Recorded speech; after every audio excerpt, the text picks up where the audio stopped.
السلام علیکم ورحمۃ اللہ وبرکاتہ۔ بہت ہی امپورٹنٹ کوشچن ہے، اس کلپ کو پورا ضرور دیکھیے گا۔ مسئلہ یہ ہے کہ مفتی صاحب اجمیر یا نظام الدین سے لائے گئے کچھ رنگین دھاگے حفاظت کی نظر سے، بیماری سے حفاظت کے لیے ہاتھ یا گلے میں باندھنا کیسا ہے، اور اس کے ساتھ نماز ہوگی یا نہیں ہوگی؟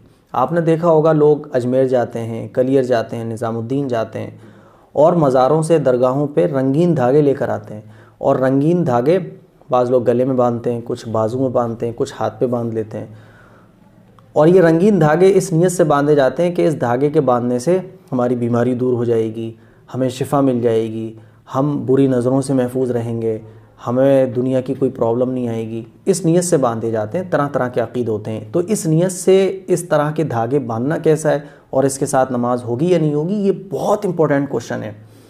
یاد رکھیے گا، اجمیر سے یا نظام الدین سے، کسی بھی مزار سے، صابر کلیر رحمۃ اللہ علیہ کے مزار سے، کوئی سا بھی مزار ہو یا کسی اور جگہ سے لائے گئے یہ رنگین دھاگے اس نیت سے اگر باندھے جاتے ہیں کہ اس کو باندھنے سے میری بیماری دور ہو جائے گی، اس کو باندھنے سے میں محفوظ رہوں گا، اس کو باندھنے سے میری فلاں مراد پوری ہو جائے گی، اس نیت سے اگر کوئی یہ دھاگے باندھتا ہے تو یہ بالکل ناجائز ہے، حرام ہے، شرک ہے، بہت بڑا گناہ ہے، بہت بڑا گناہ ہے۔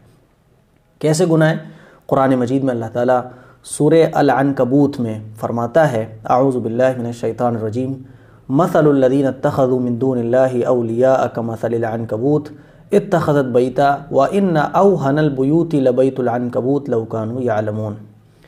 اس میں اللہ تعالیٰ نے ایسے لوگوں کو مثال دے کر سمجھایا ہے جو لوگ اللہ کے علاوہ دوسری چیزوں کو اپنا مددگار سمجھتے ہیں۔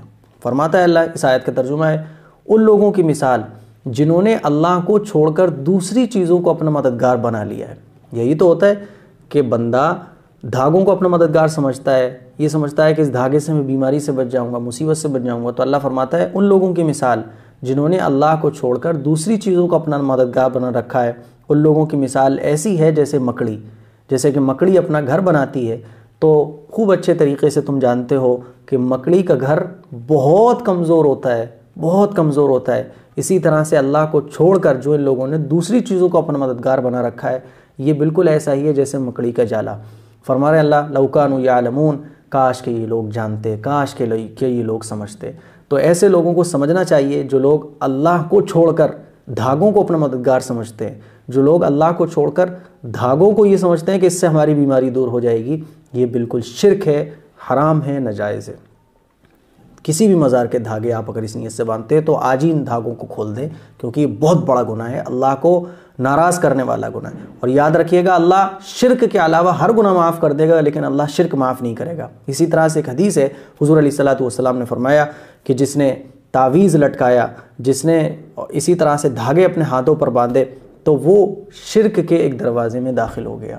تو اسی لیے اس طرح کے جتنے بھی مزارات ہیں، اس پر جو دھاگے اس عقیدے سے اگر باندھے جاتے تو یہ بہت بڑا گناہ ہے، اس سے توبہ کریں جو حضرات دھاگے وغیرہ باندھتے ہیں۔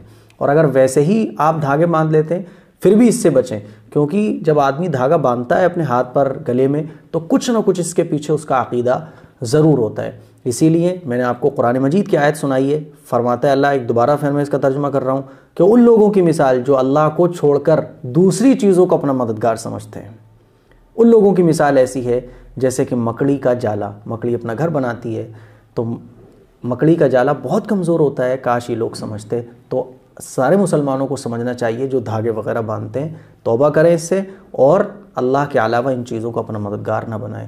اس کلپ کو شیئر ضرور کریں۔ السلام علیکم ورحمۃ اللہ وبرکاتہ۔